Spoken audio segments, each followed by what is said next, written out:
우리나라 고등학생들의 평균 키를 조사한 결과 성장은 정체되고 반대로 비만율은 더 높아진 것으로 나타났습니다. 네, 아침 식사는 거르고 운동량은 줄어든 생활 습관이 가장 큰 영향을 주는 것으로 분석되고 있는데요. 보다 자세한 내용 고려대 안암병원 가정의학과 김영현 교수 전화 연결해서 알아보도록 하겠습니다. 교수님 안녕하십니까? 네, 안녕하십니까? 네, 지난해에도 우리나라의 청소년 가운데 10명 중 4명은 아침 식사를 거른다 이런 조사 내용이 발표됐는데요. 점점 아침을 먹지 않는 학생들이 늘어나는 것 같다는 생각이 듭니다. 먼저 아침 식사를 거르게 되면 우리 몸에서는 어떤 변화가 나타나게 됩니까? 아무래도 아침을 거르게 되면은 하루에 필요한 에너지원이 부족하기 때문에 이 에너지원을 보충하기 위해서 다른 간식들을 많이 먹게 됩니다. 그러다 보면은 그 칼로리 과다로 이어질 수가 있고요. 또 한 가지 측면은 아침 안 먹기 때문에 저녁이나 야식이 늘어날 수 있습니다. 이렇게 되면은 그 먹은 음식을 소화하기 위해서 여러 가지 수면에 방해가 될 수도 있고 또 이제 에너지가 쌓이기 때문에 이로 인해서 비만의 발생이 높아질 수도 있습니다. 특히나 한창 성장기에 있는 학생들이 아침을 거르게 되면 키든 발육 상태에 좋지 않은 영향을 줄 것 같은데요. 구체적으로 아침 식사와 또 키가 어떤 연관성이 있다고 볼 수 있을까요? 보통 이제 아침 식사와 같은 경우는 우리 몸의 어떤 학생들 같은 경우는 아침에 수업이 많고 또 일과를 해야 되기 때문에 여기에 필요한 에너지원을 공급한다는 측면이 좀 강합니다. 그리고 아침을 먹지 않는 군에서 오히려 이제 이런 칼로리 섭취가 과다하다는 연구들이 있기 때문에 비만을 이어질 수도 있고요. 근데 키에 관해서도 마찬가지로 우리 몸의 어떤 그 전체적인 어떤 리듬이 있는데요. 호르몬이 분비된다든지 이런 것들에 방해를 줄 수 있는 게 아침을 걸렸을 때 이루어질 수 있고 이것 때문에 나중에 어떤 성장 호르몬의 분비라든지 또 숙면이 방해가 되면서 여러 가지 키 성장에 좋지 않은 영향을 줄 수 있습니다. 네. 흔히 이제 부모님들께서 하시는 말씀 중에 어렸을 때 우유라든가 멸치 많이 먹어라 이런 얘기를 많이 하셨거든요. 이렇게 키가 자라는 데 영향을 주는 음식이라든가 운동이 따로 있을까요? 가장 중요한 거는 음식 영양분 섭취하고 운동 이 두 가지라고 볼 수가 있는데요. 첫 번째로는 이제 운동을 하게 되면은 이게 어떤 근육이라든지 또 관절 또는 뼈 이쪽에 영향을 줘서 성장에 도움이 되는 여러 가지 호르몬 분비라든지 그리고 근육의 발달, 뼈의 발달을 같이 초래하게 됩니다. 또한 이제 먹는 것 중에서 단백질과 칼슘 섭취가 가장 중요할 수 있는데요. 특히 우유에 들어있는 단백질, 칼슘과 같은 경우는 뼈의 성장에도 물론 도움이 될 뿐만 아니라 또 단백질 공급 측면에서도 중요하기 때문에 특히 우유라든지 치즈와 같은 유제품 그리고 칼슘, 멸치라든지 이런 것들을 잘 먹는 게 중요할 것 같습니다. 네, 유제품이나 칼슘 많이 섭취하시는 거, 우유돈 이런 거 섭취하시는 게 좋을 것 같은데 운동은 구체적으로 어떤 운동이 좋을까요? 키가 크는데. 보통은 저희가 이제 근력 운동 같은 경우는 지금 청소년에서는 좀 도움이 되지는 않고요. 유산소 운동과 특히 조깅이라든지 걷기와 같은 운동이 다리나 이런 무릎 이런 쪽에 약하지만 지속적인 자극을 주면서 성장을 촉진할 수 있고요. 또 흔히 하는 농구 이런 것도 도움이 될 것 같습니다. 예. 그리고 또 최근 교육부가 전국 700여 개 학교 초중 고등학교 학생들의 키와 또 몸무게를 조사한 결과가 나왔는데요. 우리나라 학생들의 평균 키 어느 정도로 나왔습니까? 지금 초등학교 6학년 경우는 남학생 평균 키가 151.4 정도여서 과거 한 10년 전 2005년도에 비해서는 약 한 2cm 정도가 좀 많이 늘어났고요. 중학교 3학년 경우 남학생은 169.7여서 과거 2005년에 비해서는 약 1.2cm 정도 증가했고 중학교 3학년 여학생 같은 경우는 159.8 정도였는데 남학생에 비해서는 거의 한 0.5cm 정도만 증가한 것으로 되어 있습니다. 네, 고등학교 3학년 같은 경우는 이런 초등학교와 중학생하고 좀 다르게 성장률이 좀 약간 적은데요.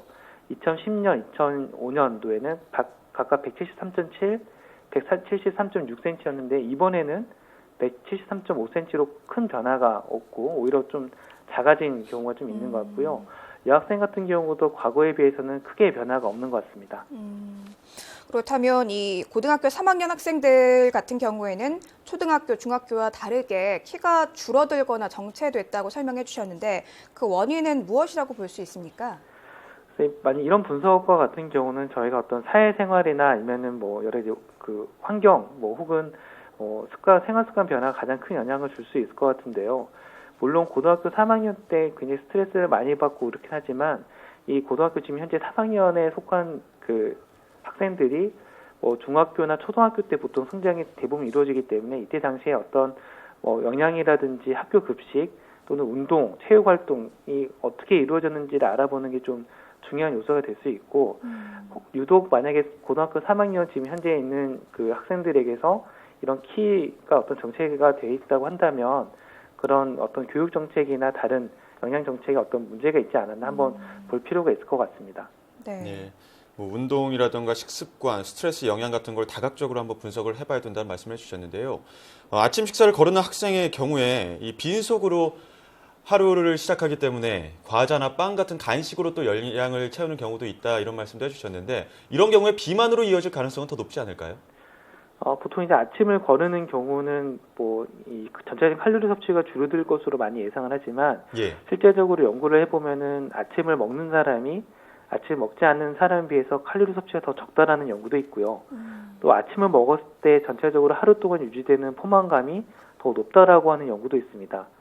결과적으로 아침을 거른다고 해서 뭐 한 끼를 안 먹는다고 해서 오히려 이 음식 섭취가 줄어들지는 않는다는 뜻이죠. 결국 아침을 먹지 않으면은 이 부족한 열량을 보충하기 위해서 밤이나 저녁에 더 훨씬 많은 양을 먹기 때문에 이게 바로 문제가 될 수 있고 또 이런 밤에 먹는 습관이 연후성 식도염이라든지 또는 칼로리 어떤 그 과잉으로 이어질 수 있기 때문에 오히려 더 문제가 될 수 있을 것 같습니다. 네. 어찌됐든 아침을 먹었을 때 어떤 다이어트 효과보다는 오히려 더 좋은 효과들, 다이어트에 더 좋은 효과들이 더 많을 것 같은데요.